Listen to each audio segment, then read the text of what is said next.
A abertura musical já anunciava, algo grande estava prestes a acontecer. E aconteceu. Antes mesmo que o telefone tocasse, a Rússia já havia captado os sinais de Trump e se preparava para reagir. 5 minutos. Era tudo que bastava. Enquanto o mundo prendia a respiração, o Kremlin se via diante de um momento decisivo. A economia russa, apesar das sanções, ainda oferece a Putin uma chance de ditar as regras do jogo. Mas será que ele está pronto para isso? Enquanto isso, Zelensky surpreende ao mudar o tom. Moscou, que antes parecia fora de cogitação, agora volta a entrar na equação.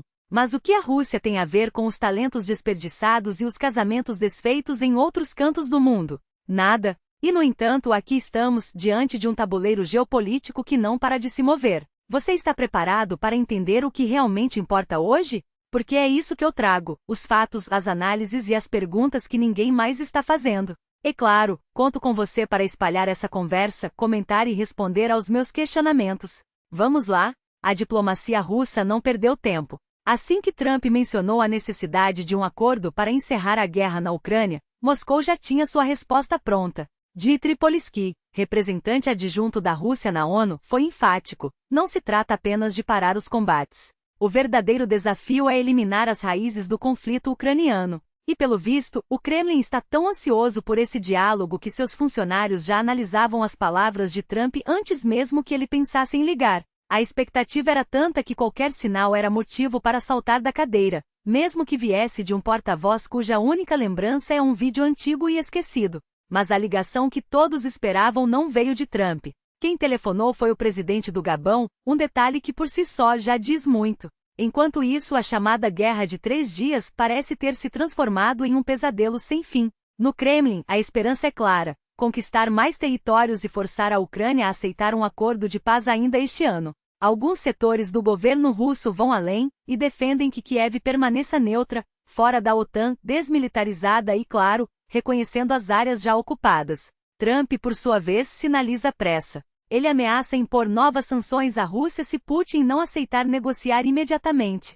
Apesar das tensões crescentes entre Washington e Moscou, alguns oficiais russos ainda apostam que Trump reduzirá o apoio militar à Ucrânia. Eles acreditam que as mudanças na equipe do ex-presidente americano podem virar o jogo a favor da Rússia. Enquanto isso, a economia russa, que por 2 anos resistiu bravamente às sanções, começa a dar sinais de esgotamento. A inflação dispara, atingindo 2 dígitos, e as taxas de juros permanecem em impressionantes 21%. Os gastos militares já consomem 1/3 do orçamento do país. Empresas gigantes como as do setor de carvão e aço estão à beira da falência e precisam reestruturar suas dívidas. A escassez de mão de obra e a pressão sobre os negócios completam o cenário desolador. O petróleo, principal fonte de receita da Rússia, continua sustentando a economia. Mas até quando? A imprensa ocidental não poupa críticas. Moscou insiste que qualquer negociação deve incluir o reconhecimento de suas conquistas territoriais na Ucrânia. Seria apenas mais um blefe? Ou Putin está disposto a ir até o fim? É o que eu quero saber. Qual a sua opinião sobre isso? Deixe seu comentário. A situação em Mariupol, cidade devastada pela guerra, é um retrato fiel do que acontece na economia russa. Após anos de promessas não cumpridas, os moradores que perderam suas casas continuam esperando por moradias que nunca chegaram. Em vez disso, o governo oferece apartamentos abandonados que pertenciam a quem fugiu ou morreu. Para os habitantes de Mariupol, não se trata apenas de uma troca injusta. É a prova de que, na Rússia de hoje, as soluções reais são substituídas por medidas paliativas que beneficiam apenas o poder. Nas ruas, cartazes e protestos pedem justiça. Mas, diante de promessas vazias, resta apenas aceitar violações morais e jurídicas. Zelensky, que antes rejeitava qualquer diálogo com Putin e até transformou essa posição em lei, agora admite a possibilidade de negociações. Em entrevista a Bloomberg, quando questionado sobre conversas com Moscou caso um acordo fosse colocado na mesa, sua resposta foi cautelosa, mas reveladora. Vamos ver. Ele deixou claro que seu objetivo principal é alcançar uma paz justa para a Ucrânia e seu povo. E acrescentou que está disposto a explorar qualquer caminho para isso. Se houver um acordo justo, se o presidente Trump, e eu acredito nisso, puder garantir uma segurança forte e irreversível para a Ucrânia, então avançaremos na direção diplomática. Entendo que, sem a Rússia, é impossível encerrar essa guerra diplomaticamente.